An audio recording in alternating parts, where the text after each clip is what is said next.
Hey guys, happy Friday evening to you. I am just going to give you guys kind of a quick update with what's going on here in my 164 die cast workshop. And yeah, just kind of doing a little underbelly painting, underbody painting of this truck that I'm working, and a few other die casts that I've got here on the workbench. Hope you guys are doing well this January 14th, this evening.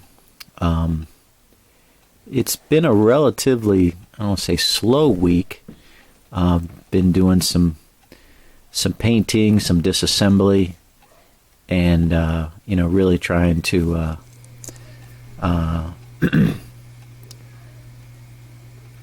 get things ready so when the decals come in from Mr. Pato, which I'm still waiting for from the ones I ordered at the beginning of December.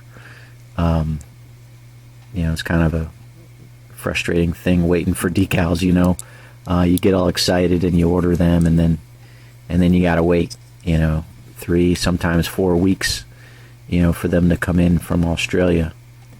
But trying to be as patient as Job, maybe not so much, but trust that they'll arrive in due time. So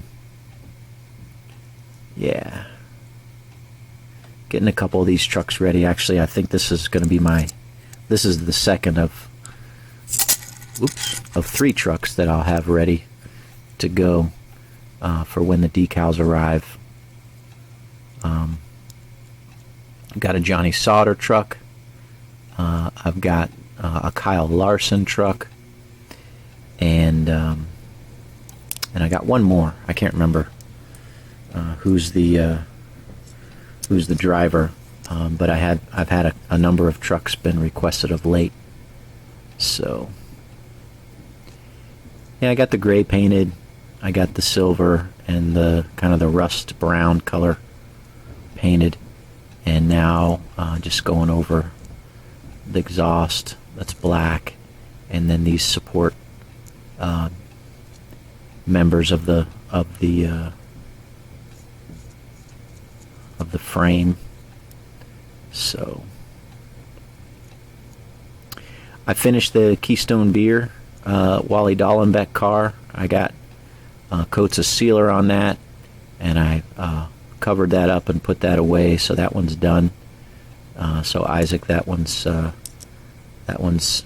ready, and I've got a few more that I'm working on, and I'll show you here in a minute the status of those for you. You can probably see in the background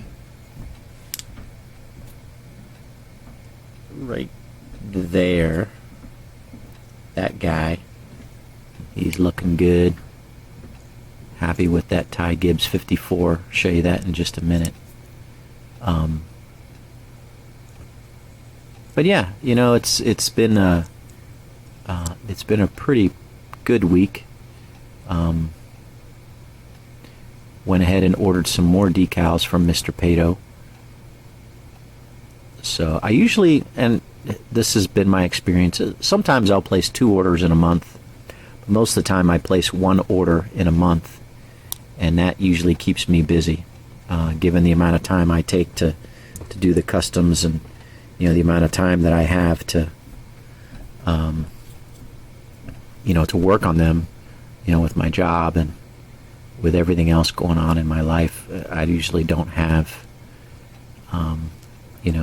as much time as I would like to work the customs, but kind of get to them when I get to them. So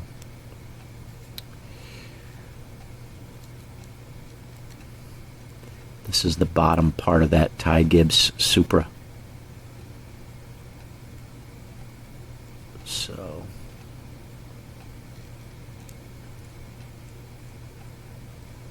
love these Testors paint pens. I know I've said that before, but these things really helped my custom making. And if you do custom making, that you almost can't live without them, right? Because I used to, have the little bottles, and I would have the little paintbrush, and I would try to paint the underneath, and just never came out that great. And this thing is just awesome. You can see how quickly I'm able to paint that and how well it's able to turn out. So, but yeah, I'll show you what's going on with this guy here. Just like that number 1 Kurt Busch. Let me turn this down so maybe it won't focus so much on the back. But just from like that number 1 Kurt Busch, I am applying the decals and then applying coats of the clear sealer, and then I will do the tester's dull coat, 2 coats of that, and then I'll put it all back together again. But the only really problem with this, well, I guess there's 2, right? There's 2 problems with this. Number 1, for some reason, this Simpson and the Sunoco decal, they're kind of touching this part of the grill here, and they're kind of angled up. You can see how they're kind of tilted up to the right a little bit. Same thing here, maybe a little bit more pronounced there. It's kind of tilted up. So when I cut this grill up, I separate this piece out, and I kind of put it there and kind of work it so it's not, try to get it as level as possible, but it's nearly impossible there.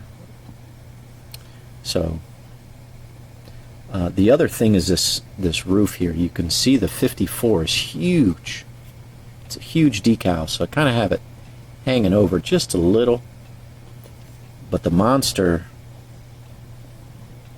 fortunately fits on there in this little space as the 54 is angled, and it kind of fits there. And I try to get it as close there so you can still read it and everything, but it's pretty tight, definitely tight on the roof here. This turns out well. The back I kind of cut up into all these little pieces and put them on, because it comes like this, but then in order to get it all spaced correctly, you kind of have to cut everything out separately and do that. But so far so good on how this guy's turning out. So I've got a few others in the works here. I'll show you where we're at. Here's the Brad Keselowski 2012 with the Rust-Oleum colored chrome. I kind of have to look over at the can just to remember how to say it. But the paint job's not that great. You can see a little unevenness on the sides here because I paint this outside, because that thing stinks so bad. And when you're painting outside and it's 49 degrees outside, I try to paint it and get it back inside quickly, you're going to have some inconsistent finish. But what's nice about this is,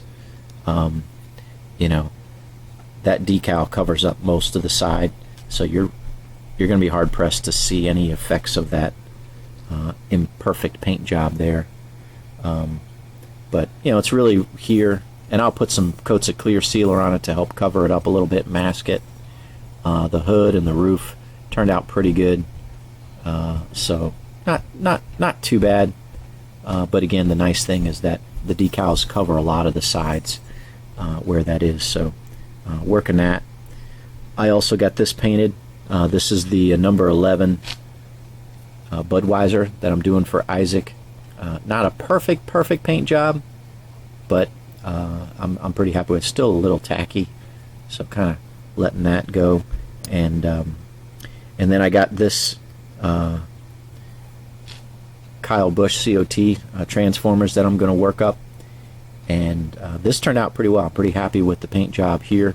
It's the same Rust-Oleum apple red as that, and so yeah, one great thing, and I really appreciate David. He shot me an email and gave me a little pointer on removing the spoiler off of that COT, and you can see I was able to remove it intact. with those little pins sticking out. So basically, you know, and it's great. Now, I completely unsolicited, so thank you so much, David, for sending that. But basically, you know, I stood the car up like this, and he had like a little perfect sized kind of metal rod that he would prop this up, place it on top of the pin that stuck through that hole there, and would kind of gently tap it, and it would loosen it, and you kind of work it, you know, tap it a little bit here, tap it on this side, come to the back, and you kind of pry a little bit, and you know, you just ever so slowly, you know, tap it and pry, and was able to get it out. So you can see the holes there, and so yeah, I'll be able to glue it, stick it back in, and it should be really solid. So again, David, thank you so much. That's awesome pointer and tip that you gave me that I was able to immediately apply and make it work. So thanks so much. That's great. Showed you that 54, and then I've got these trucks over here. So got this gray Johnny Sauter, kind of light gray Vivitar that I'm working. I've got and then two black ones here.